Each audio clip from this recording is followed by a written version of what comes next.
Yeah, we know 65-7 looked really, really bad for the conference, but let's not forget the rest of the season. Let's not forget the accomplishments, starting with TCU and on down the line. And we will explore the Big 12 right here at the Voice of College Football for the next couple hours with some of the best content creators and analysts from the Big 12. So jump on in here. We will get to your comments, your questions, and possibly some calls from you. But we're cycling in a lot of content creators, and we got Golden Blue Dude kicking us off. Good to see you, Chris. How are you? I'm good, man.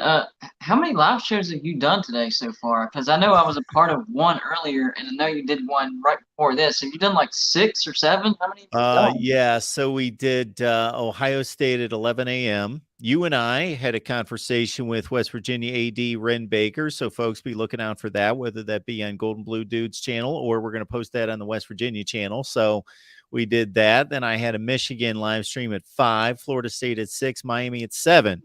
Now we're back here at 8. Man, and you have one after this. No, no, no, no. This is just all Big 12 for a couple hours. And then, yeah, I'm Gotcha. shutting down for the night. That's for sure.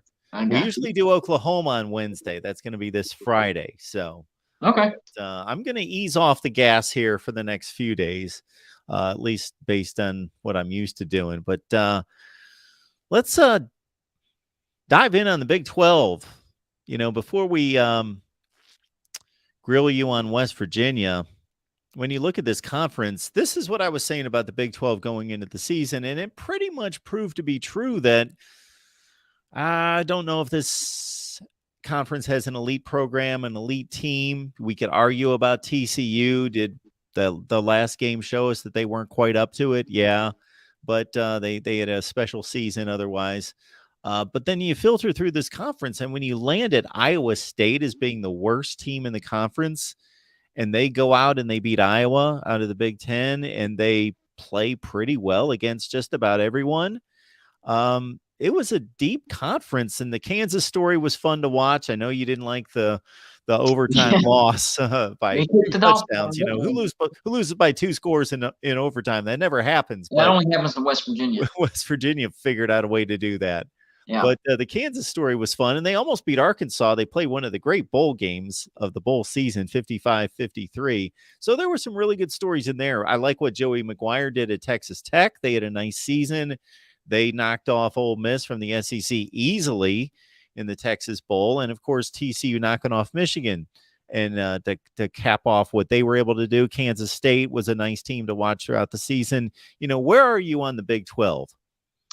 I agree with you 100%. They're deep, but at the same time, they don't have a standout elite team like the SEC has Alabama and Georgia right now. Georgia's the real dominating team. The Big Ten has Michigan and Ohio State. Pac-12 has Utah and USC. And the ACC has Clemson. I think Florida State's going to make some big-time noise in 2023. But for the Big 12, it's whoever survives, basically. I mean, you even look at TCU, and honestly, if you're a TCU fan watching this, you're not going to like me right now. You're not going to like me. TCU did not belong in the playoffs. Let me explain. The reason TCU did not deserve, well, I don't think they were one of the four best teams. They earned their way in. So deserve is the wrong word. They did deserve to be in, but they were not one of the four best teams. You look at what happened during the regular season, a lot of comeback wins, a lot of just they got the bounce of the ball this year. You look at their defense, not very good. I mean, they finished 91st in points allowed per game. That's not good. Great offense, tough schedule, they were battle tested, and I think that's what hurt Michigan. I've been racking my brain ever since the playoffs and national championship happened. I've been racking my brain because first Michigan goes on the road and absolutely destroys Ohio State, right? And then Michigan loses to TCU, but Ohio State only loses to Georgia by one, and then TCU gets obliterated by Georgia. I'm like, what? What happened?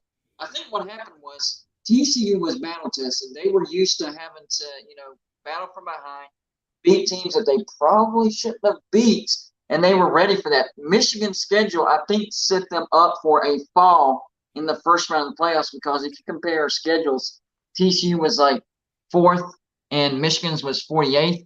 So TCU was certainly more battle tested, but I think Michigan was still the better team. But those two pick sixes, I'm telling you, the bounce of the ball was in favor of TCU. And I'll get into this more, but I think TCU is in for a major step back this year. Well, I think it's fair to say, and I'm going to follow pretty much in line with where you're headed on all this. You can give credit to a team and still say they really weren't good enough the way we evaluate. But hey, they pulled it off, and that's what TCU did. TCU was one of the 8 or 10 best teams in the country. Yes, they weren't the third or fourth best team in the country. I would not have wanted to see them play Alabama or Tennessee or some other teams out there. But I think TCU and Clemson would have been a good game, though. TCU Clemson would be a good game. It'd be a real interesting game now that they lost their offensive coordinator to Clemson. But they were just a team that I think if you watch as much football as we do, you can tell, okay, this team isn't quite that good. But hey, they're making it happen every week. They're finding a way. Some of it was them making a way. Some of it was some bounces of the ball, some injuries falling in their way. Well, I mean, look at the first meeting between them and Kansas State. Kansas State was basically controlling that game, dominating TCU. And boom, their first string quarterback goes down, and then their second string quarterback goes down, and they're down to their third string, and then TCU mounts a comeback. So, yes. Yeah, and shoot, just look at the West Virginia game. And now every top team has some struggles against some mediocre teams, but TCU was doing that against everybody. They go to West Virginia. That game was a 3-point game with just a few seconds left in the game. That was a struggle for them. So they made it happen. They had a magical season, but the clock struck midnight, and when it struck midnight, it was loud. I think a lot of us thought it might strike midnight by like 20 points or 3 touchdowns, but one of the worst defeats in the history of football. That was what I think we saw with Ohio State was Georgia's the best team. That's all there is to it. They are the best. But when Ohio State could pull it together, they had the talent to match them on a good night. And that's what they did. They had a good night. They pulled it all together. They had the passing game to give Georgia problems. And I didn't know what to expect going into that game, but what we got was an epic classic game. And it was great to see. We go from just 2 unbelievable semifinal games, and then we get this national championship game that was just, Well, I think Ohio State exposed Georgia's secondary is what happened. And that Georgia team that we saw against Ohio State didn't look, like the majority. I mean, there was the Georgia-Missouri game. They didn't look good in that game. Georgia-Kent State didn't look good in that game. But for the most part, they looked pretty good in the regular season and the SEC championship. So I think another part of it is maybe Georgia was playing their A- or B+ game as well, and Ohio State came to play them. They went all out, and had they made that field goal, Georgia would not be talking about back-to-back national championships. You got to play your A++ game every game. I'll steer us back onto the Big 12, and you're a guy that on a regular basis is trying to figure out what are the next moves made by these conferences. What could it be? What could it look like? And what we know is that we got 4 really interesting programs joining the Big 12. I don't know that they're going to get us to where what we were talking about a few minutes ago with the Big 12 being able to match at the top of the conference. I don't think these 4 programs are going to do that, but they're basically just more Texas Tech and Oklahoma States. And it's just going to, it's going to be fun to see who the margins are going to be razor close between these programs. So who's going to do a better job at recruiting? Who's going to build the better facilities? Who's going to have the better coaching and development that's going to give a BYU the edge, or a Cincinnati the edge, or a West Virginia the edge, or whoever's going to emerge out of this in the next 5 years as the better teams near the top? Yeah, and I also think that it's going to help West Virginia in scheduling, because the Big 12 isn't going to be a round robin anymore. So some years, you're going to have to play the best teams, and then some years you're not going to have to play the best teams. And then, of course, it depends on the road slate, and then we have Cincinnati. I'm hoping we at least get to play Cincinnati every year, whether it's home or road. We need to play Cincinnati every year. That would help us out a lot. And I'm not sure about UCF because they're in Florida, so it's about the same. But I definitely think that it'll help with our scheduling, and it's not going to be as brutal as what it's been. Now, a road trip to BYU, that's not going to be fun, but we're not going to be doing that every year. Probably not even every other year. We're probably talking about once every 4 years as far as road trip to BYU. So I like how it's going to affect our scheduling. I think it's going to help us. Do you have a thought on, and maybe they have announced this and I just missed it, or with all the information I take in every day, I probably forgot it, but the way the Big 12 is going to be set up in regards to the formats of the divisions, if there are going to be divisions, and the scheduling and how they're going to work all that out, especially with Oklahoma and Texas still around Yeah. for probably a year, maybe two. The only thing that I know is number one, no divisions. They're sticking with that, to my knowledge, best of my ability. Um, and number two, the way they're scheduling and setting it up, they are planning for Texas and Oklahoma to be around for 2 years. And the plan is everybody is going to play them at least one time. Now, Oklahoma State will play them both years, or will play Oklahoma both years because that's a rivalry and they want to keep that going as long as possible. But all the other teams will play Oklahoma and Texas at least once. Now, you're not guaranteed a home game with Texas and a home game with Oklahoma, but let's say you get to play Oklahoma at home in 2023. Well, that means the next year you'll play Texas on the road in 2024. But that's as far as I know.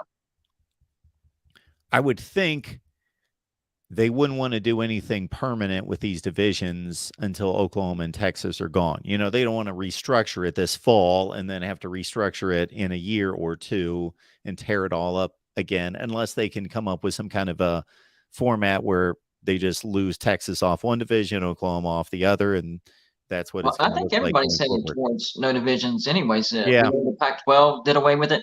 The ACC is doing away with it in 2023. The Big Ten has announced that they haven't said a definite year, but they're probably. And then the SEC has announced that they're thinking about it too. So I think eventually, and yes, that makes the most sense. We're having, the best team play against the fourth and fifth best team in these conference championships because these divisions get lopsided because you can't think 10 years ahead and these divisions are going to be perfectly even. No, it's not. One's going to be better this year and it can go back and forth, but you're going to get mismatches in the conference championship. So I think that's the right call. I think all of the conferences need to do away with divisions. I think it doesn't make any sense. I don't understand why they even came up with that rule. If you have 12 members, in order to have a conference championship, you have to have two divisions. What was do you know, what was the rationale behind that? I think it's basically just modeling the NFL and thinking this is the way you set up, larger conferences. You have to have divisions. Look at baseball, look at basketball. Like every sport's got divisions, so you have to have divisions or you can't do it. And then you just have the two division winners play. And, that works in those other sports because of a lot of different reasons that we don't need to get into, but it just works. And we see it in the Big Ten every year. We see it all over the place where exactly what you're talking about. People want to see the two best teams in the conference and they're looking at the best team taking out the fourth best team. And it's just, and the other issue with it that gets corrected by them abolishing the divisions is, if you're going to have a division, everybody's got to play everyone in the division to figure out who the best team is. Therefore, you only play two teams in the other division and there's 7 other teams. So there are 5 teams that rotate or 6 teams. So you're not seeing a team for 6 or 7 years. You can get away from all that. The way that the ACC setting it up, which makes total sense to me, you got 3 designated rivals. You split the rest of the conference down the middle, and you just alternate who you play each year. You play this group this year, play the next. So you never go more than one season without seeing everybody in the conference. So makes total Makes so much sense. sense to me. I agree with that. We got Last year, GB. whenever I did my preseason predictions, going back to Big 12 real quick, whenever I did my preseason predictions, I was pretty close on most things. I hit the nail on the head with Kansas State, but the two teams that I messed up the most, number one, TCU, thought they were going to have an identity crisis because Gary Patterson was TCU, and they had a bad season in 2021. I missed that tremendously. But like we talked about earlier, they just kept winning football games that really they shouldn't have won. They kept having to come back. And the runoff field goal against Baylor, that wasn't a walk-off field goal. That was a runoff. They almost didn't get that thing off. And then the other team, of course, I already know, my team, West Virginia, I thought we made some good moves in the offseason for the offense, which we did. Graham Harrell, I still think is a good offensive coordinator, and I still think that JT Daniels is a good quarterback. I just think Neil Brown couldn't keep his hands out of offense, and both Graham Harrell and JT are gone from West Virginia. But all the other teams pretty much nailed it. The only other team that I was slightly off on, and it was just because I didn't know much about them, was Texas Tech. Texas Tech did surprise me. All right, folks, we're talking Big 12. We got GBD here. We're also being joined by Clint Foster. We appreciate Clint stopping by to break down the Big 12 for us. Clint, what's going on tonight? Oh, great. I got TCU West Virginia on TV actually right now. So, oh, yeah, basketball. Yeah, you didn't hear what I said earlier, right? I said something that was going to make TCU fans mad. What's that? Well, what I said was, I don't think you can do anything that's going to make me more upset than the news I got today about TCU. But go ahead, GBD. We'll get to that in a second. Well, I do think that TCU earned their way into the playoffs, but it is my opinion. Doesn't mean it's facts, but it's my opinion that I don't think that TCU was one of the 4 best teams as far as the playoffs go. And hold on. The reason why I said that is if you look at the entire schedule, and me and Mark talked about this earlier, pretty much all the games they struggled. Did they win? Yes, but they struggled in basically every game. They had to come back in multiple games. Even the West Virginia game, they were only up by 3 points with 20 seconds left before that touchdown sealed the game. So that first round of the playoffs, I told Mark I was trying to rack my brain on why TCU beat Michigan but got blown out by Georgia, because I thought Georgia and Michigan were very, very similar. And I came to the conclusion that TCU was battle tested, even though I thought Michigan was the better team. Still do, by the way. I still think Michigan was the better team. But Michigan's soft schedule set them up for failure in the playoffs. TCU was used to that moment, used to the battle tested. But then when they got to the national championship, depth is what got TCU. TCU got to recover between the Big 12 championship and the first round of the playoffs, so depth wasn't as important. But the gap between the first round of the playoffs and the national championship, not as wide. So I think depth is what killed them against Georgia, and Georgia made them tap early in that game. Yeah, I don't think you're totally wrong there, honestly. I mean, I do feel like, we did earn our spot. I think that when you look at resume, that we were one of the 4 best teams in the country. I wouldn't have put anybody else in above us. And we did benefit. There's no doubt. That was a magical season. We benefited from a lot of luck, but luck is when hard work meets opportunity, right, baby? I mean, sometimes you got to have a little bit of benefit out of that if you're going to be successful in college football. But yeah, I mean, the way that national championship went, to me, Georgia is unquestionably the best team in the country. There was clearly a talent differential. I was, as a lot of TCU fans were, very shocked by the just complete ineptness that we showed after, for the last 3 quarters of that game. And I don't know, how much of that was Garrett Riley wasn't totally focused on the game because he was already talking to Clemson. I don't know how much of it was, obviously we missed Kendry Miller, but we just got dominated up front on particularly the offensive line. And, is what it is. Hopefully we get a chance to go back one of these days. But that's why I mentioned depth, because people don't realize Georgia's second string on that D line could start anywhere in the nation. So depth really is what killed TCU in the national championship. Georgia was rotating in and out 5-star, like a 5-star replaced a 5-star. Yeah. As far as being on the field, so they were always. Look at their running back situation. 3 beasts. They can pretty much wear down anybody. So it was a little bit of a mismatch up front, and then depth played a big issue in that game for TCU. Yeah, totally right. Yeah, it's 100% true that you're right. We've never been a team ever that has recruited multiple 5-stars, if any 5-stars at all, much less having 5-stars too deep on your bench. So yeah, that was always going to be an issue for sure. But Exactly. wish we could have had a better showing. But I said it on my video, and I'll say it a million times. I've been through way worse as a TCU fan than losing the national championship. I mean, still a pretty dang good year. 1-5-7 is worse. I wanted to ask you something, kind of catch you off guard a little bit. So, how do you feel about TCU going into 2023? Let me set it up for you, all right? So, your defense was not very good in 2022. It was 91st in points allowed. Now, was it good at creating turnovers and being aggressive? Yes. But as far as allowing points, not good. And you're losing a lot from the offenses, which was basically what carried you. Do you think, number one, TCU will take a step back? Number two, if you do, how big of a step back do you think TCU will take? Well, I think it's a pretty safe bet to say that we'll take a step back from a national championship appearance. I think that's about one of the easiest bets that you can make. We have lost a lot of talent. I am not personally 100% sold on Chandler Morris, so we'll see. I feel like he's had one really great game. Yeah. He's had one really great game, and other than that, he has not impressed me. Really, as a starting quarterback outside of that Baylor game in 2021. And we have got some really interesting transfers coming in. I think JoJo Earl can contribute immediately from Alabama. I think Trey Sanders from Alabama can contribute immediately. I think Tommy Brockemeyer can contribute immediately from Alabama. His dad's actually a friend of mine. It's very funny that he's on the TCU roster since his dad is a Texas guy who has always hated TCU. But yeah, I feel like if things break our way, I feel like we could potentially sneak in as that second place team in the Big 12 championship, potentially if things really go right. But next year is going to be one where I'm just going to be happy with making a bowl game and, kind of beginning to not 100% rebuild, but rebuild from where we were. We had the benefit of a lot of experienced talent on our team that hadn't been being used properly for a long time.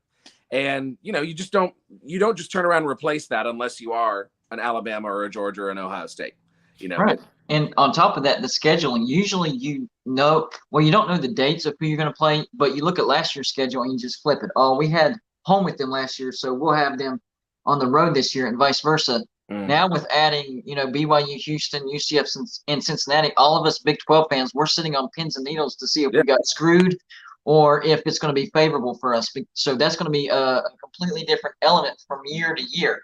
Yeah. Usually we basically know what the schedule is going to look like as far as who we're going to play and where. It's just a win. Now that's out the window. Now we're going to be waiting year to year to see who we play. Yeah.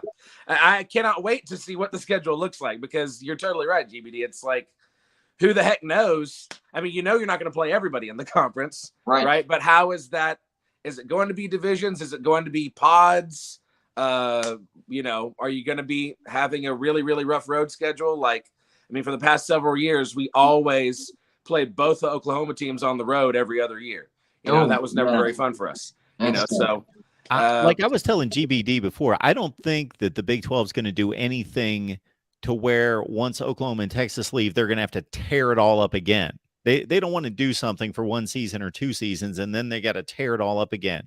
I think they're only going to do something if they can say, okay, they're even in such a way, maybe two divisions, and when Texas leaves, they leave that division. Oklahoma leaves that division. We can keep the same structure, and we don't have to tear this all up again.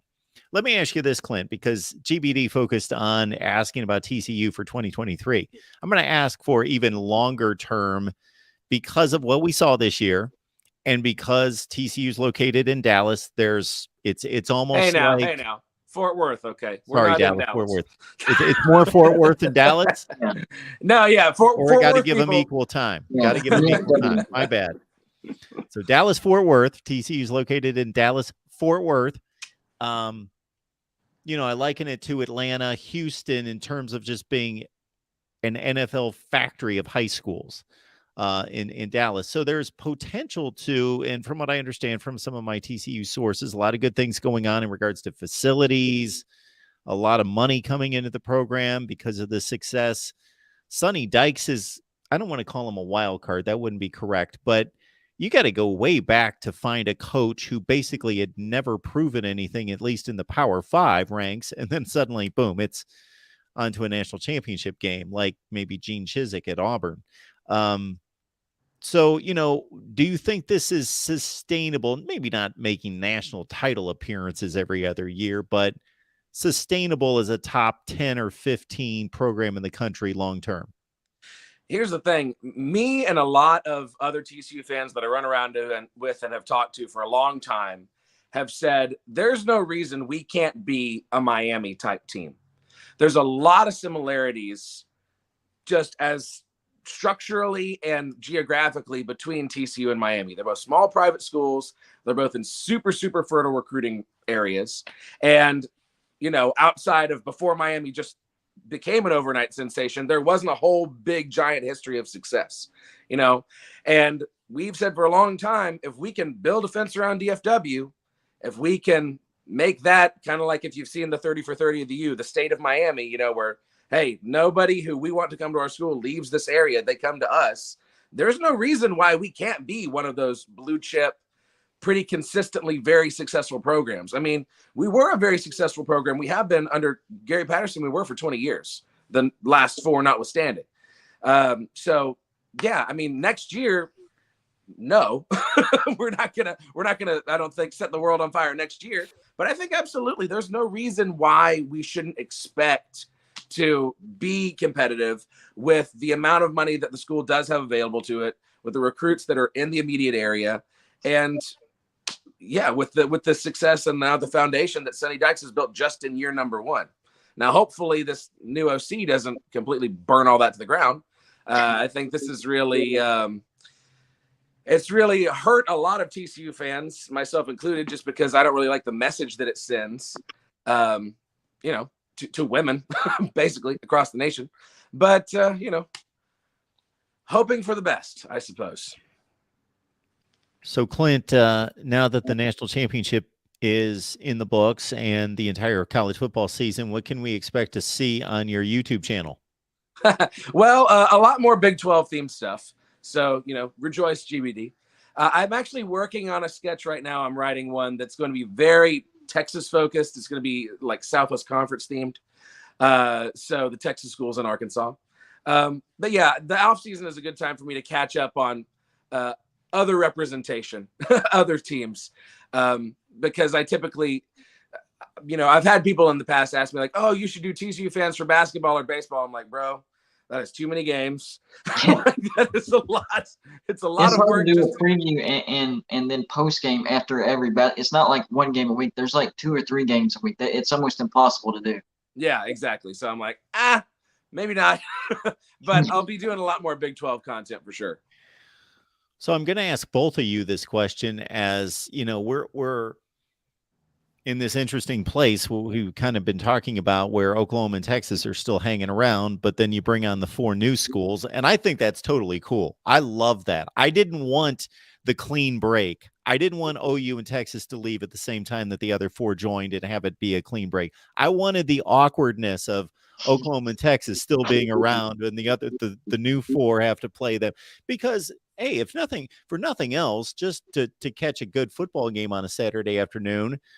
When is Oklahoma going to schedule UCF, or when is Texas going to schedule Cincinnati, or whatever kind of matchups we get out of those 4 versus those 2, we should take advantage of and embrace those. But I just love the awkwardness of, conference, mates being together that don't want to be together for a year or 2. Yeah. Y'all are still here. Exactly. And like you guys were talking about, what's the Big 12 going to do with that? How much are they going to pit those teams against each other? So it's like dancing with somebody you broke up with at the prom. Exactly. You got to make it look good for the night, to put a smile on your face. Exactly. So how much, as West Virginia and TCU guys, are you hoping Texas and Oklahoma get beat down? Before you answer that, let me throw this caveat into it. This is the other thing I find interesting in these type situations. Oklahoma and Texas are going to go into the SEC. So there's, that traditional SEC people will want to beat them down for years just to kind of prove you don't really belong here. So you got to earn it, kind of thing. And so it's going to be fun for someone like myself just to read the okay, is Oklahoma and Texas, are they gonna play better than we expect and actually, earn some respect in the SEC, or are they gonna get beaten down and we can kind of laugh at Texas? Oh, you're going 5-7 in the SEC kind of thing. And the same thing here. Do Oklahoma and Texas, you've already made it through one season with neither of them making the Big 12 championship. Are you going to send them on their way and be like, you know what, you weren't even making the Big 12 championship game anyway? Or are they going to kind of have the last laugh of, yeah, Oklahoma, Texas was the last Big 12 championship game, and then we sailed off into the sunset, went to the SEC? I'm just fascinated about how that's going to play out. I have two distinct, separate opinions about both of those two teams. For Texas, it's horns down. I mean, I hope everybody beats them, and I hope everybody beats them by 20. But Texas has a good team. I don't think that's going to happen. In fact, I think Texas could be in the Big 12 championship in 2023, unfortunately. Yeah. And I think West Virginia has a chance to beat them at home, but I'm not very confident. As far as Oklahoma goes, and this is going to sound pathetic. It really is. I'm warning y'all. This is going to sound pathetic. We got our win. We finally broke the streak. I thought they were going to head off to the SEC, and West Virginia never had beaten them since joining the Big 12. We got our win last year, so I'm just like, go do your thing, Oklahoma. Good. If we win, great. That's awesome. It would be awesome if we could end on a streak, 3 in a row or whatever. That'd be awesome. But we got our win, and now I can kind of relax about the whole Oklahoma monkey on our back. So two very different opinions about those two teams. I am actually 100% on the same page with you about that. I don't ever lose sleep about Oklahoma being great. It was fun that they were losing this year. Yeah, I mean, it was fun that they were losing this year, and it was amazing for us to get off the schneid as well. Our first win since 2014. That was awesome, and I had a blast at that game. Texas, though, that's the team where I'm like, you can go ahead and lose every game except for to Baylor. Like, y'all can beat Baylor every year. That's fine. Yeah, but I do agree with you. I think Texas is going to be a lot better next year. Of course, people say that literally every year. So we'll see. But I do think another year under Steve Sarkisian and his "Don't Touch Me" self and Quinn Ewers and that whole bunch, I do think that they could actually break through. But, it's been really fun the last 2 years not having Texas or OU in the Big 12 championship and be like, guess what? We don't need you, Let me ask both of y'all this. So last year, I predicted Kansas State to be a dark horse Big 12 championship contender. That's what happened. This year, I have picked out another team, and I'm actually very confident. Is there anybody – I know it's really, really early, and things will change, and I'll probably even change my opinion. But as of right now, coming off of 2022 looking into 2023, is there one team that you're looking at that you're like, people might not see them coming, but I think they could possibly make a run and be a dark horse to make the Big 12 championship? People need to look out for Texas Tech. People need to look out for Texas Tech, 100%. And, a lot of TCU fans that's going to cause them tremendous pain. I'm not one who vehemently hates Tech as much as some TCU fans do. But, yeah, they're building something special over there, and they had a lot of potential last year. So, yeah, I do think they could be your Kansas State-type dark horse going into next season. 100. That's my team, man. You read my mind. I have Texas Tech as my dark horse. I think it's going to be Texas Tech versus Texas in the Big 12 championship. Of course, there's going to be competition. I think Baylor's going to be much better. I really do. TCU, depending on, if they can recover from all those losses on the offense, they're still going to be a decent team. But to me, it comes down to Texas and Texas Tech. I don't think Oklahoma is going to be there yet. They're going to be better, maybe an 8-4, 9-3 type of team. But yeah, I have Texas Tech too. But having said that, the schedule will be important about that. Texas Tech could get screwed, and they have road games against, Texas, BYU, Oklahoma, UCF, the toughest road slate ever, and they pick up more losses than they really should. So I'll be interested to see what type of schedule Texas Tech gets. But yeah, I think they're going to be a really, really sneaky good team that a lot of people aren't going to see coming. Yeah, I mean, you're 100% right about that, too, because I feel like Tech, West Virginia, and Oklahoma State are all cut from a similar cloth in that those teams at home versus on the road is two totally different animals. And it doesn't matter what season, how good they are. I never look forward to going to Morgantown. I never look forward to going to Lubbock or Stillwater. Like, those teams are always tough outs at home. So, yes, if they get a favorable schedule and they get some of those tougher games at home, I mean, you better watch out. They could really make some noise. And who's the cliff jumper?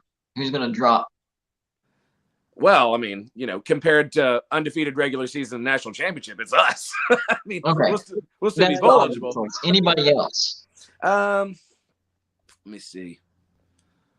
Well, I don't want to include any of the teams that are coming in. Right. It's hard to. That's fair. Yeah. Oklahoma State, actually. Dang, dude. Oklahoma State. We're on the same wavelength, man. They've lost so much, and I think that Gundy's message is starting to go a little sour. I don't think that he's. It's kind of a similar thing to Coach P after being at TCU for so long. I don't think kids are responding.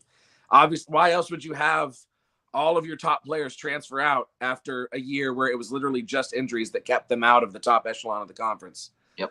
I don't know, man. Yeah, I'm not feeling super high on them. Virginia at home to end the season. That's going to leave a bad taste in everybody's mouth. A lot of transfers headed out. We saw two different Oklahoma State teams last year. They started off really, really hot, and the second half of the season was a train wreck. But a lot of that was injuries. So just too many see, Oklahoma State is not Alabama, Georgia, or any of these others that are super, super deep. They're losing a lot of starters. And they don't have those big-time recruits backing them up, 4 and 5 stars. Now, they do have some, but nothing like the Blue Bloods. So I think Oklahoma State has the potential to not only miss a bowl, but miss a bowl badly, depending on their schedule. Yeah, I think you're right. I think you're 100% right. It's wild, man. We're agreeing on literally everything. Yeah, I got to think of something that we're going to disagree on. Give me a minute. Moonshine. This not a very good alcohol. I'm not confident on this, and it's not just because you're a TCU fan. I've actually been thinking about this for the past couple of weeks since the national championship. I think there's a small chance that TCU could barely miss a bowl. That also depends on their schedule, and it also depends on how big of a step back the offense takes. Because if you look at that team this year, the defense was not good. They were opportunistic, yes, but overall they were not an elite defense. So it'll be interesting to see how big of a step back that offense takes, and of course, scheduling. Do they get screwed? Is it favorable? If you guys get a very, very tough schedule, it's very, very possible that you guys go from an undefeated regular season, getting to the national championship, to finishing 5-7, barely missing a bowl. Not a Don't put that evil on me now. Chance, but I think the possibility is there. Yeah, I mean, a lot hinges on Chandler Morris. I don't think the defense is going to take a super big step back. We're retaining a lot of those guys. And yeah, maybe it wasn't an elite defense insofar as like limiting points, but they didn't break a lot. Right. And they got stops when they needed to. And like you said, they were opportunistic. A lot hinges on Chandler Morris and the offensive line and how we're going to replace a lot of key talent that we're missing. I'm going to tell you, man, I am worried about that Colorado game to start the season. I am very worried about that. I was just going to say, suddenly that's a sexy game that's going to get a lot of attention. It's going to be fun to watch. Yeah, I mean, thankfully for TCU fans, we have it at home. But, oh, man, just that feels like that has upset written all over it. All over it. Actually, earlier you said you didn't think that the defense will take a step back. I think it's the opposite. I think the defense actually takes a step forward, and it's the offense that will take a step back. And my biggest question is just how big of a step back do they take? That's going to be the biggest issue for TCU. Yeah. This is somebody said this on Twitter, and I was like, oh my God, this is the truest thing I've ever read in my life. That Colorado is going to beat TCU in week 1, get launched into the top 15, and then lose to Nebraska the next week. Nebraska is going to get launched in the top 15, and both will finish at 500. That's well, I was agreeing that for a second, but then I remembered they're not SEC teams, so no, I don't think that will happen because they only do that for SEC teams. Have you noticed that? No. A 2 and 3 Texas, team a ranked team in the SEC, and oh man, they belong in the top 25, and then they lose the next week, and it just makes the AP poll and the playoff people that vote on these rankings look stupid. They need to stop doing that. Yeah. I mean, and who knows? We might not even be ranked going into next year. So, if that's the case, then they probably wouldn't be in the top 25. But yeah, it's going to be interesting. We got a whole several months, the long drought to wait for it and think about it. I hope it goes by fast. Clint, we appreciate you stopping by, man. Everybody get on over to Clint's channel. You basically just look up Clint Foster right on YouTube and you're going to find you, right? That's what I do. You should. It's right there. Absolutely. So again, Clint Foster, really some tremendous, really funny, good stuff, creative stuff on TCU in the Big 12. Some skits there that he does. Just a good time. No doubt about it. Clint, we appreciate you stopping by, man. Thanks a lot, Mark. Good seeing you too. I need to collab with you, man. All right. We've got a couple Big 12ers stopping by. We got Paul Catalina, who's stopping by. Paul, we appreciate you being here, sir. Oh, anytime, guys. Anytime.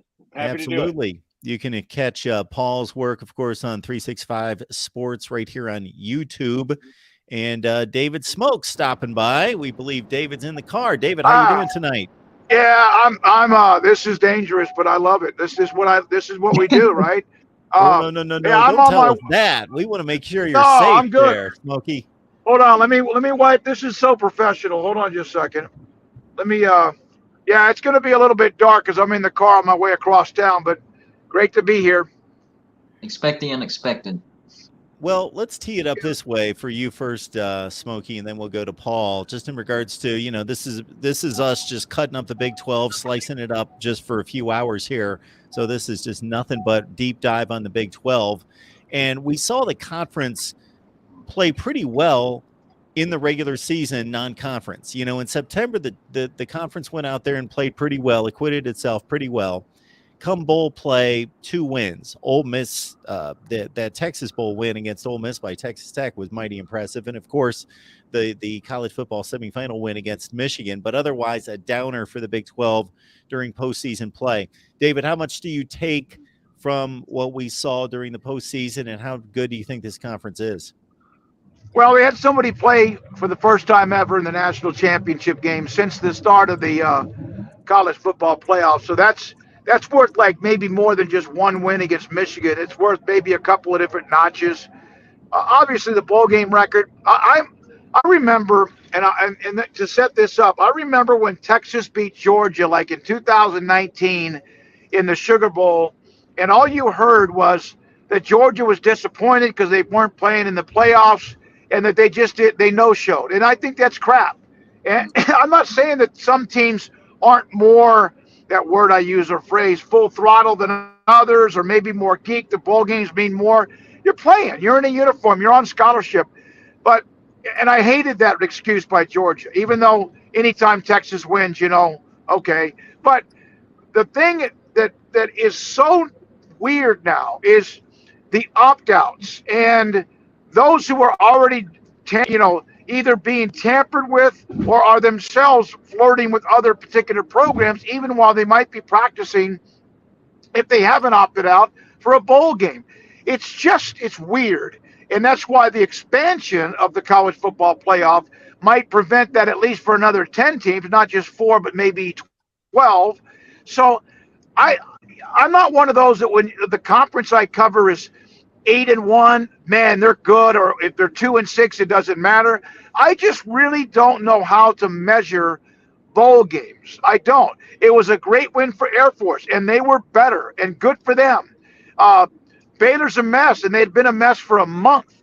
So I don't know how to do that. I don't know if it really measures a conference. And by the way, if the SEC had gone 4-8, I'm not saying that they're a bad conference, because that can happen too.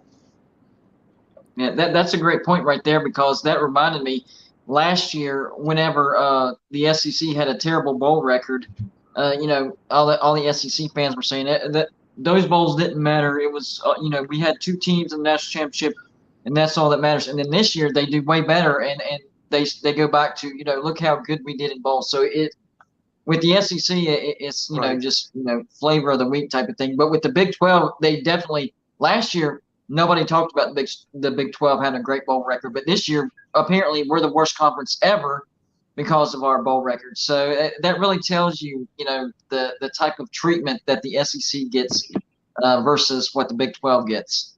Where do you stand on this, Paul? Oh, don't I know it? Look, go back to my Twitter feed 8 days ago after the national championship game, and I just posited the point that, look, everybody's going to say that the SEC is so far ahead of the Big 12 because TCU lost so badly. Well, I don't think that's fair to the rest of the Big 12, and it's certainly not fair to Georgia and Alabama to say that just based on recent history. Georgia and Alabama are really far ahead of everybody. Everybody else in the SEC is pretty much about the same, although what the SEC does better than people is when they have those opportunities, the big moments, they finish. That's what the other conferences aren't doing repeatedly. They're not finishing. But the SEC is also kind of riding in this circle of, well, Florida won in 2008 and Auburn won in 2010. And even I've seen people say, well, Tennessee won in 1998. Well, how's that working for all those people today in 2023? This, like, when they wake up in the morning and they call a recruit, does Tennessee tell them, oh, hey, we beat Alabama this year, right? They didn't say we beat FSU in 1998. T. Martin was the quarterback. You guys heard of Peerless Price? Like, he had a great game that day. They don't say that. You know, Florida may say, like, you can come see the Tim Tebow statue for sure, but there's certainly nothing in the last 15 years has benefited them from that. Like, you know, it's about now. And the cycle turns a lot faster now for everybody who's not like the tippy top. So to take away, like, and say that the SEC is so far ahead of everybody else is disrespectful to Georgia for what they're doing right now. It's disrespectful for Nick Saban for what he's done for a decade. And it's probably disrespectful on a certain extent to LSU, who has found a way through all that time, you know, in that since Tennessee won in 98 till now, to have wins in all those different eras. So it's not like they have that and they'll point to, well, Florida beat Utah by a score at their own place in the first game of the season. So it wasn't like it was a blowout. It was a evenly matched game, and Florida won at home. You know, we'll see what happens this year when Florida goes to Utah and plays there. I would assume that maybe that the script would be flipped because it's a home game and it probably still is close. They point to the bowl games. You cannot, like, in the modern era, why would it be fair to point to a bowl game? What was Wisconsin and Oklahoma State? Wisconsin's got Luke Fickell on his first day. Jim Leonard standing there. They've got two head coaches. Oklahoma State had 500 opt-outs and transfer portal guys. They're playing with a roster that they didn't play with all year. So how's that indicative of how good Oklahoma State was throughout the whole year? Now, look, we know what happened to their team, but even still to say that, like, oh, the bowl record's bad because a depleted Wisconsin team beat a depleted Oklahoma State team by 3 points. Come on. Like, is the SEC so much better than the Big 12? Arkansas played Kansas. It took, 4 overtimes. It's not like if you win by a score, it doesn't mean the conference is way ahead. It just means that you had the last possession. Like, that's what it meant. So I think those metrics are not fair to go on. You know, another thing that gets on my nerves that people don't talk about whenever they're talking about, oh, the Big 12's way behind on the SEC. Well, there's something that people don't realize about the SEC. Brand protection during the regular season. What do I mean by that? I'm talking about scheduling. Their conference scheduling is 4 home games and 4 away games. And then their out-of-conference game, they rarely, now every once in a while they do, but they rarely schedule any true road games for Power 5 opponents out of conference. Now, last year, Alabama went on the road to Texas, and this year, Florida will go on the road to Utah, but that's few and far between. Usually it's a neutral site game like we saw between Georgia and Oregon. You flip over to the Big 12, you have 9 conference games, and they schedule a crap ton of road Power 5s. West Virginia, my team, we scheduled a road trip to Penn and a road trip to Virginia Tech. I'm not complaining. I love playing our rivals. But people don't talk about that, and I'm not bashing the SEC for that. I think that's really, really smart, but you have to factor into that. I think the Big 12 tends to beat up on each other because of scheduling like that, and it's really smart that the SEC does that because they really are protecting their brands. Because the fewer road games that these guys have to go on, the less chance they have to trip up and fall. I mean, even last year, Alabama.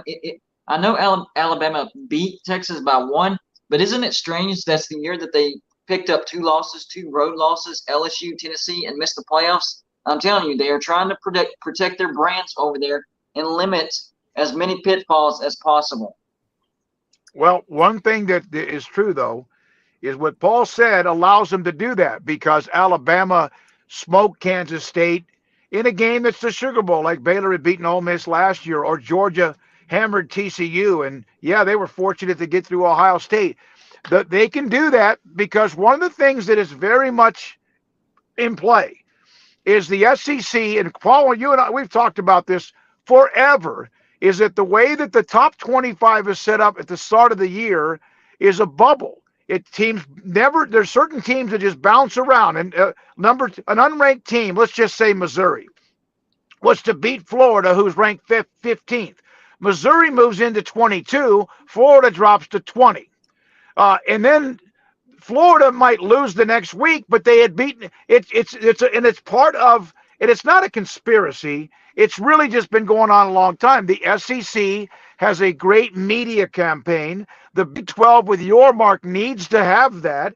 And people like us who are involved in this show, that doesn't mean we like suck a tailpipe or anything like that. We tell the truth. And I think that what we do, and I think what's happening is with more and more podcasts and more shows and more teams that are coming into the Big 12, I think that everyone's starting to kind of get it. You know, like in the Big 12 in men's basketball, that is what the SEC says they are in football, right? They're, loaded. And now, does that mean that the Big 12 is the best conference? Well, we'll see at the end of the year, but they pretty much prove it day in and day out, and they win big games, not just Kansas or not Baylor recently, but everyone. I mean, they kind of have become in basketball the SEC. We don't complain about that because they back it up in the big games. So, Kansas winning, Baylor won it, Texas Tech played for it. So, but the road game, the stat about Alabama not playing a true non-conference road game in God knows how many years it was, blew my mind. They're really good about playing in Arlington against Wisconsin or Atlanta against, let's just say, anybody. USC. They're really good about, you're right, that's a great point about the neutral or almost always home games when it comes to non-conference games. You want a stat that's going to blow you away if you, and like GBD was pointing out, Alabama goes to Texas, just played that game last season, but it was way back to Penn State, I think in 2010 or 11 before they had played Florida, the Florida Gators. So this trip to Utah is historic because they have not left the state of Florida for a non-conference game since 1991. That's unbelievable. Well, unbelievable. I was living in Florida in 1991. It's not that unbelievable. Like you think about what they do, but to be able to skate through and get by, and then in that time win 3 national titles, like without having to do that, like not falling into a situation where you're scheduling all the way out in Florida, 8 years down the line, scheduled a home and home with Notre Dame or USC or somebody like that. I mean, it's kind of crazy. Well, but they also, correct me if I'm wrong, Florida State and Miami are out of conference games, right? Yes.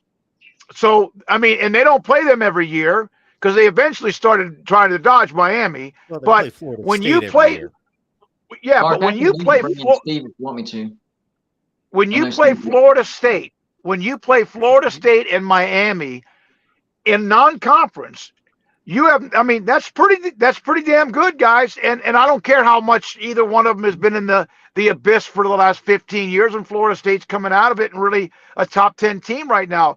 But when you play Florida and Miami, or Miami and Florida State as 2 as your non-conference, and I'm not defending the SEC, but you play those 2 as your 2 non-conference games, you're allowed to pretty much play whoever you want at home, in my opinion.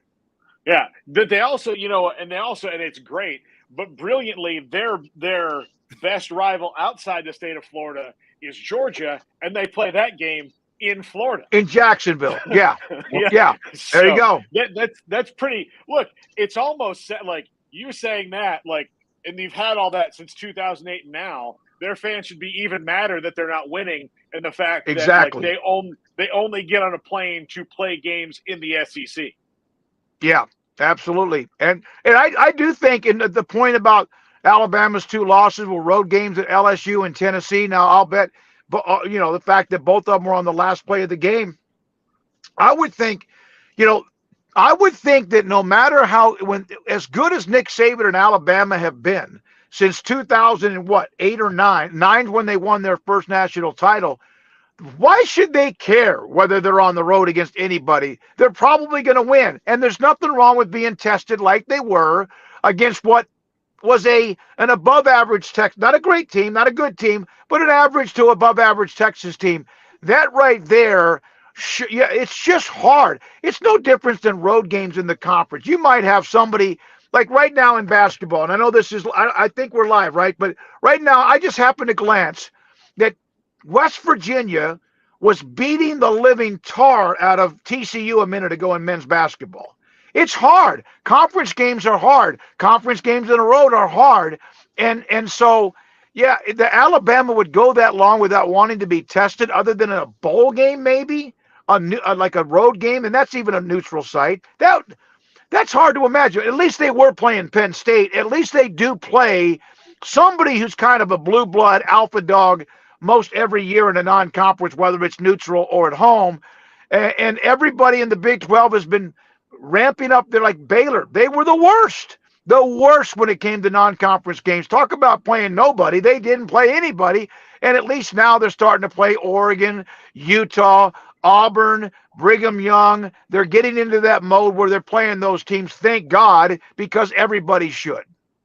Yeah, they not only at the beginning of the Bryles era, they not only would not schedule those games. When you'd ask about it, they'd be like, "What are we?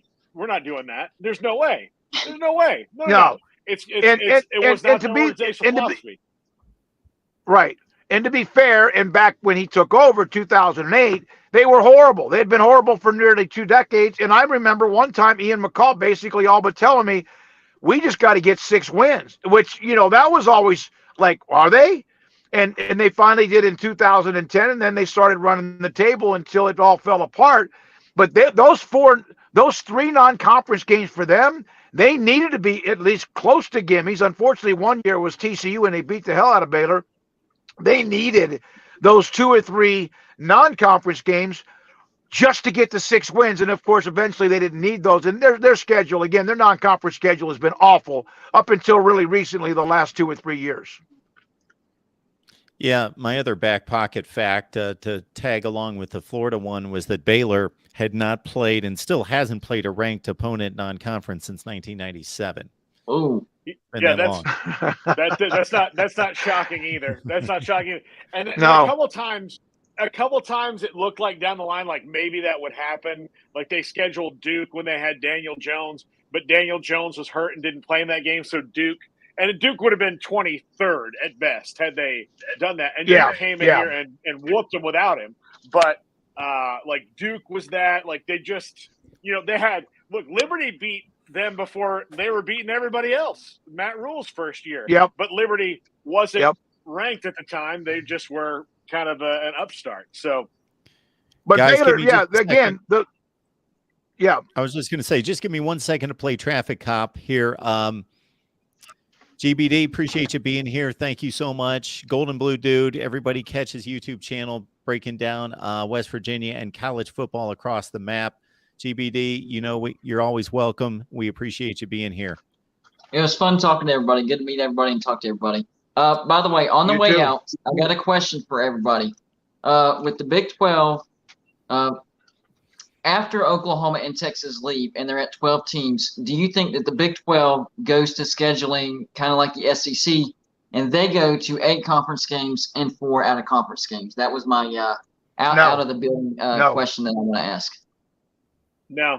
They got it. They better not. They do not need. They don't, because none of those teams, if they gave up another conference game, they're not going to replace it with Alabama.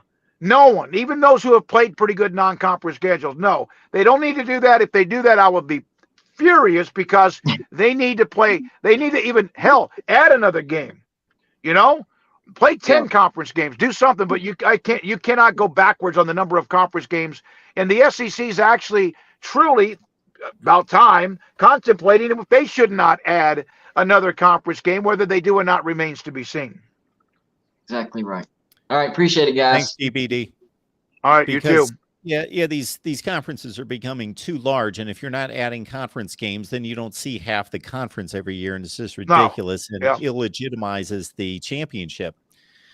We got Steve Helwig joining us from Underdog Dynasty and Hustle Belt. He'll give us the angle on the 4 newbies coming into the conference in particular. Steve, we appreciate you being here. Before we get to you, Steve, on your take on the BYU, Houston, UCF, and Cincinnati entries, for you two, are you looking forward to, as much as I am, the awkwardness and also the matchups of the OU Texas holdovers sticking around for a season or two, having to play UCF, BYU, Houston? I didn't want a clean break. I didn't want OU and Texas leaving at the same time that the other 4 came in. I wanted to see the awkwardness of throwing them all together and seeing them play and seeing some interesting matchups. Oh, I hope that there's a restaurant. I think a lot of people want that. Yeah. I just hope there's a restaurant that can, like, that flavor, and I can eat it all the time, because I do want to see Texas in Houston at Houston Stadium. I want to see Oklahoma have to go to Orlando, and then maybe even the next week have to go to Provo back to back. I want to see those things because, look, they created this situation, and I hope that there is at least a little bit of pettiness in the scheduling on the way out. Not to make it unfair, just to make it to where it's like, look, you guys gave us this headache, and our only Tylenol is sending you to the places you don't want to go. But you're right, Paul, but the history shows that even if there's a reason and validation to be able to stick it, where, that somehow or another they'll get nervous or whatever. Mac Rhodes told both Craig and Paul yesterday, I was not on the show yesterday, but I remember one of the comments is if the computer algorithm spits out somebody being in Orlando one week, they won't be in Provo the next week. Although if that happens, it needs to be Texas or Oklahoma. That's for sure. What do you think, Steve? Well, I mean, it's still going to be Texas and Oklahoma because they play that neutral site game every year in Dallas. There's going to be 4 home games and 4 road games for Texas and Oklahoma each. So I'm curious to see how the schedule spits it out. I can tell you already, I've heard reports Texas will come down to Houston next year. I think it will be in October. So far, I know a few things about Houston's schedule. I know Joseph Duarte, another Houston beat writer of the Houston Chronicles, reported on them of TCU will come down to Houston on week 3, September 16th. And also Texas is going to come down to Houston probably sometime in October. Those are the only things I know about the Big 12 schedule at this time. But yeah, this transition stage is going to be interesting. I know the fan bases of Houston, UCF, Cincinnati, they're looking forward to hosting some of these teams like these Texases and Oklahomas in their stadiums before they go on their way out. So I think that's something that those fan bases are going to look forward to. Those are going to be some big games for them too that they'll get to host. I know some people were talking about Houston wanting to schedule its game against Texas at NRG. I can tell you right now, that is not happening. They are not going to give Texas a neutral site game. They're going to make Texas come down to TD-ECU Stadium and play in front of Houston's home stadium there when Texas does come this season. Texas would want them to do that. That turns it like that right now. If they have it at their home stadium, Texas will have an allotment of 8,000 tickets or whatever it is. However many they sell. I think it's between 4,000 and 8,000 depending on the size of the stadium. But you have that allotment. So right now they can control the allotment before it gets to the secondary market. And for a game like that, Houston fans will show up and go so that to keep the Texas fans out. If you move it across the street, right, then, it's not really across the street, but you move it to NRG Stadium, then you have taken away your home field advantage and you're opening up the city of Houston. People who say that, I don't know if they've ever been to Houston, because they don't understand the breadth of that city. It's gigantic. And what are there more of in Houston? What are there more of in Houston than Cougars? Longhorns. So you just open up the floodgates for that to be a burnt orange home game. It would be the foolish. They can't for them to do that. Yeah, I don't think they can do that, and I think that would, again, you're supposed to be welcoming these 4 schools Thank God they're coming in. It all worked out. It came in like it almost went seamlessly after the Texas and OU story. Remember all the unknown, and that's how we all got to know each other with the comings and goings and the rumors and speculation. Yeah, if they go to NRG, there'll be 65,000 people, and 58,000 of them will be Texas fans. That's good, and rightfully so. Hell, if they played Houston and Baylor down in Houston, Baylor fans, even though they don't always travel great, they're known as kind of, hot and cold. They're known, like in Houston, to have a huge alumni base. That game has to be on the campus. At Houston, it will be. And I can't wait for them to go to Orlando if they do, depending on how many years they're left. I think just the one. Nippert, that'd be an interesting thing. They've been to Provo. Don't send them to Provo. They've been to, although that's a hell of a place to play. They've been to Provo and got beat by Taysom Hill. Let them go to Nippert. Let them go to Orlando. Let them go to Houston. Yeah, So Houston had that game against Oklahoma in 2016 at NRG Stadium. I'd say Houston actually probably outnumbered Oklahoma fans in that game. It did feel like a home field advantage for the Cougars, and they beat Oklahoma with that kick six in that game to start that 2016 season with Tom Herman. Well, they did, but that was a team that was loaded. You remember that was a team. I'm not sure if Greg Ward was on that team. That might have been a little bit earlier than that. Yeah. But they were pretty good. There were thoughts that after they beat Oklahoma, remember, there were thoughts, are they going to interrupt the party as a non-Power 5 school? And then, of course, that fell apart. And then the Herman thing fell apart as well. No, Houston fans can get there. It's just that traditionally, there are a lot of schools in the Big 12. Baylor's at times, there are issues. TCU had the once-in-a-lifetime team or close to it other than back in the 30s and 40s. And then Houston, it's a little iffy when it comes to the fan bases. That's the one thing that UCF is going to bring to the table, Cincinnati's going to bring to the table, and Brigham Young's going to bring to the table, that those places really do light up their stadiums. And that might be unfair to the ones I mentioned, but we've been to Amon Carter. We've been to Baylor. I mean, a bunch. We've seen some of these schools that are sporadic, I think is probably the word to use when it comes to sometimes the conflicts when it comes to filling up their stadiums. So let me throw this one out there, because you got 4 just intriguing programs hitting the conference here, and they all have their different strengths. Houston's basically an NFL breeding ground, Orlando to a certain extent as well, and they got Disney for NIL, and they got all sorts of opportunities. So you can point to each one. Of course, Cincinnati's been the best of the 4 recently, but their coach has left, and BYU's going to trot out a bunch of 28-year-olds. So who is the biggest threat to become elite within this conference out of those 4? Because I think you can make an argument for all 4. I think that the leader in, before it all if this was a political race, if this was the primaries, the candidate leading in Iowa might be UCF because of that fertile recruiting ground, of the ability to now say we're in Florida and we're playing games in Texas, right? So they have that opportunity. Now, part of that is galvanizing the fan base and capitalizing on all that at the same time. Can Gus Malzahn do that? That's the question. And then I would say Houston after that, just because they are in Houston and now they have Big 12 backing. But the best run athletic department out of all 4 has been Cincinnati lately. So again, they could jump out in front, but I would say UCF has the most potential because of the fact that they can now recruit up against the Big 3 in Florida and say, yes, we're a Power 5 school as well. So you can come here and you don't have to, take a step down to come and play in Orlando.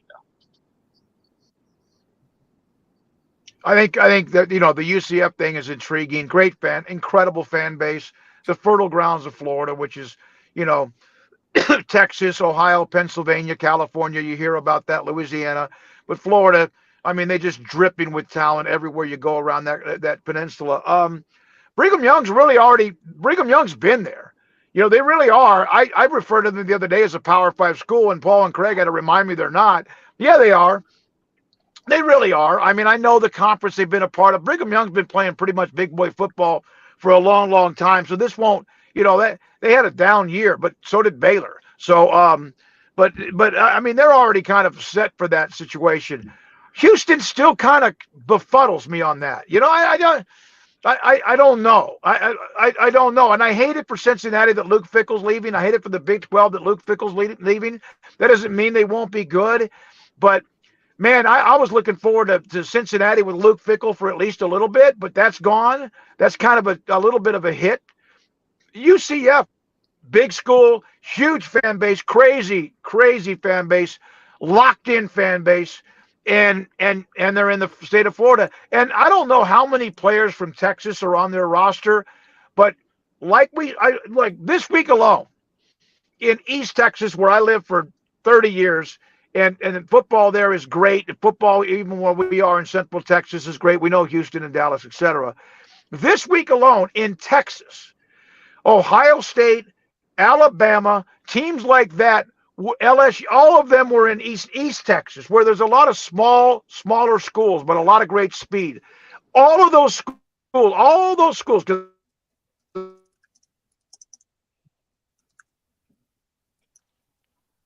We'll see if we get Smokey back here. In the meantime, Steve, your thoughts about who might jump out as being, and again, you could select any of the four, but what are your thoughts about who might be the best candidate to raise a banner first in the Big 12? To raise a banner first, I don't know how long we're talking, whether it's going to be 2 years, 5 years, 7 years. I mean, we saw TCU come into the Big 12 in 2012, and they already had a co-championship in 2014. So we've seen teams make the transition pretty smoothly in the Big 12's last round of expansion. Out of the current candidates, I'm actually very low on Cincinnati right now after Cincinnati had some phenomenal years with Fickell.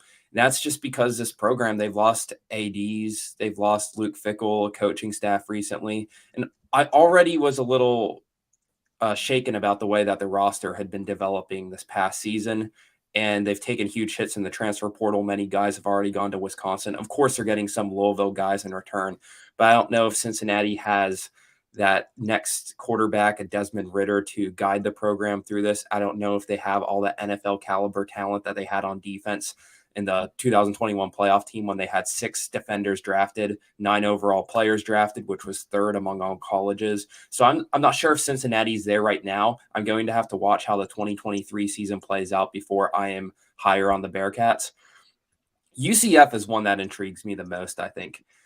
I think you can make an argument that the UCF Knights, they underachieved last year by only going 9-5. That team had a lot of talent. They lost some questionable games to Navy and Louisville, where it really felt like they should have won those games. Yeah, they've been banged up a little bit over the past few years, but this is a team that Gus Malzahn has recruited super well with, and he has a lot of SEC transfers that he gets every single year. You look at UCF's offense last year. Their quarterback, John Rice Plumlee, was an SEC transfer. Their receivers, Javon Baker and Kobe Hudson, SEC transfers. Tight end Kamora Gamble, SEC transfer.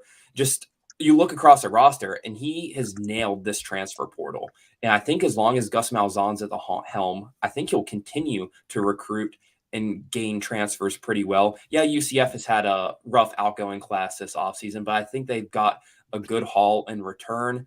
They've got some 4-star recruits coming in. And with UCF being the one Big 12 team in Florida, I think that could help get a lot of that talent in that state to stay home. I know they've already beat out Florida and Miami and some of their competitors for some of these recruits, like the 4 stars I mentioned earlier. So right now, I do think that UCF probably is the one that's most likely to hoist a conference championship.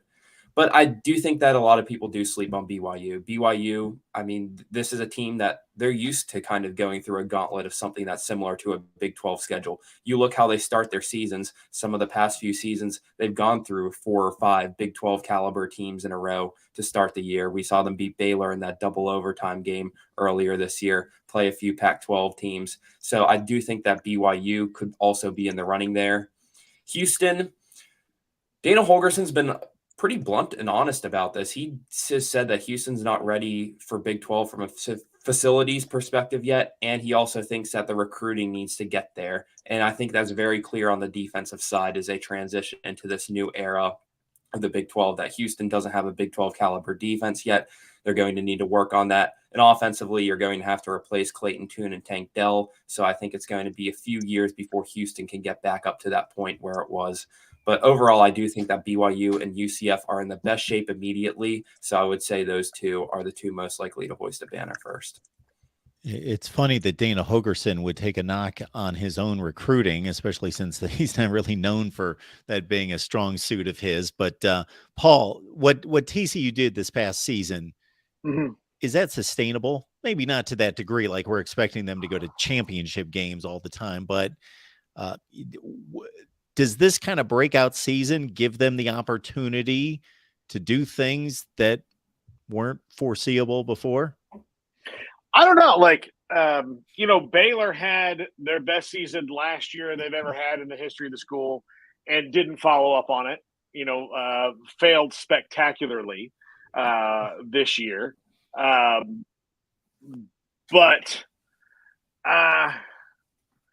I don't know. Like, TCU has done really well in the portal, at least, as much as you think you can do well in the portal when you're picking up people who've left other places.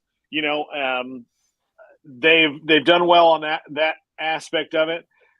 They're going to have to replace a couple of generational talents for them, and Quentin Johnston and guys like that. But I think they can sustain and be good. I think Sonny Dykes is a very smart and good coach. There's some controversy about the Kendall Briles hire, and we'll see how that works out for him. But the good news about that is Sonny Dykes already knows offense. So if KB doesn't work out, then they can move on to somebody else. But I think it's sustainable. I don't know if they can catch lightning in a bottle like they did and win all those close games again. But I do think that they can sustain being really good for a good long while. Look, people forget this, but had not for the scandal at Baylor probably could have sustained for a pretty good while being elite with the kind of system they were running. Would they have won national titles? I've always been of the belief that until that group started caring about special teams and penalties, they would have always lost to teams like Alabama or Clemson, and coaches that do care about those things. But yeah, they could have done it. So if TCU avoids the mistakes of the teams not named Texas and Oklahoma of Big 12 past, then yeah, I think they can sustain it. It's just hard to do that because now everybody's going to have the bullseye on you, and you're no longer sneaking up on people like they did this year. Up until, maybe the last couple of weeks, people thought like, well, it's all going to come crashing down for TCU eventually. They'll lose 2 or 3 games down the stretch. Like, you can't keep this going. And then they just continue to prove people wrong at every turn until they ran up against the freaking Avengers in Georgia. So before I give you guys your parting shots on whatever you want to mention near the end here, who's got the trajectory headed straight up outside of TCU, since we've talked about them, and outside of the 4 new schools coming in? Is there anybody that you really believe? Of course, Dave Aranda is considered one of the best minds in college football at Baylor. Joey McGuire did some really nice things, and they splashed against Lane Kiffin in the Texas Bowl. It's, who do you like? Matt Campbell, maybe some of the shines come off of him in the last few years since he hasn't been able to get past 8-4. That's a tough question. I'm looking forward to Steve's answer here because he might be able to be a little more eloquent about it than I can. But I do think that Baylor, it would be hard to say that Baylor's got the arrow pointed up. I think it's like leaning up, right? I mean, I trust Dave Aranda, but this year, made me question a lot of things. It's got to be consistent. He's got to not have a bad year and a good year and a bad year and a good year. He's got to string them all good year together. Oklahoma State's a mess right now. Iowa State, it's hard to know. West Virginia is probably going to have a new coach after next year. The one I would feel the best about is Texas Tech. But again, that's always been a place that's kind of good. They have a good year, they'll have like an average year, an above average year like they did this year where they kind of close well. Maybe that turns into a good year, and then they lose the key pieces of that, and then it takes them a couple years to get back. And as enthusiastic and powerful and all that stuff as Joey McGuire has made some really interesting coaching hires out there, especially with Zach Kittley. He is the coach, in my belief, that has one of the few places that you really have to deal with, because most college towns are about the same. You know, they're not like, if it was about the city, then everybody would go to UCF and Miami and San Diego State and UNLV and places like that. It's not always about the city. It's about the coach bringing the people to that city, right?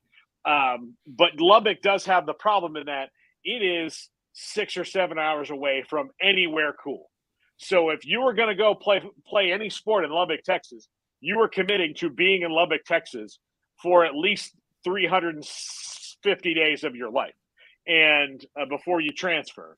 And that's tough. You know, if you go to school in, you know, Norman, you can be in Dallas in 3 hours. You can be in Oklahoma City in 30 minutes. You know, you can be in Dallas in less than 3 hours, right? So you can be in a big city. You can go do something. You can go to a concert. Like, there's life there. But if you're in Lubbock and you want to go to a concert in Dallas, you know, if Garth Brooks is playing in Dallas, you have to rearrange your life to go get there. So it's tough to get people out there sustainably. So you've got to be like the successful coaches out there, Spike Dykes and Mike Leach, have always been creative about the way that they ran the program.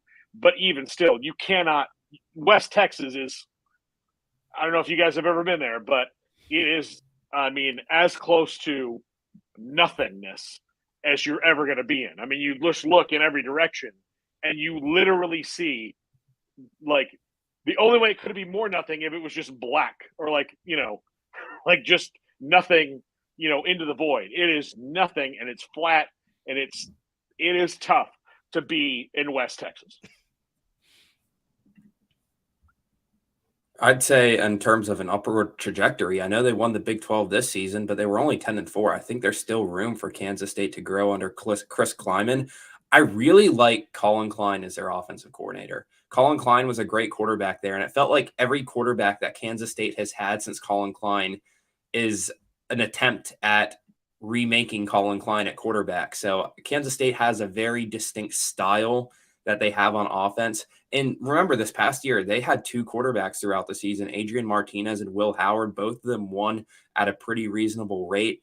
It seemed like Kansas State was a good plug-and-play system where, and defense, you know that this team's always going to be physical. They're going to execute on special teams. I just really like what Chris Kleiman has done at this Kansas State program and continuing some of the excellence from Bill Snyder's tenure and capturing that elusive Big 12 title this past season. I think that they probably could have even had a better record than 10-4. They left a few wins on the table against Tulane, where they missed their last 4 fourth down attempts, against TCU, where they blew a 28-10 lead. I honestly thought that there was room for this Kansas State team to be even better than they were last year. I think this is a team that could contend for this Big 12 championship next year. Now, in terms of other trajectories, I'm a little concerned what's going on at Oklahoma State right now. Mike Leach has had that program as consistent as any Big 12 program is. I mean, that team's going to go like 9-4, 10-3 almost every year, sometimes compete for a Big 12 championship. They probably should have won it in 2021. They won the Fiesta Bowl instead, which was a great win over Notre Dame. But with all the transfer portal losses, and they're going to have to remake their whole team next year, and I'm not sure how Oklahoma State's going to handle that. So that's an intriguing team I would like to follow to see if they can maintain the trajectory, which has been pretty stable that they've had throughout the past 15 seasons. So those are two teams I definitely have my eye on for the 2023 season.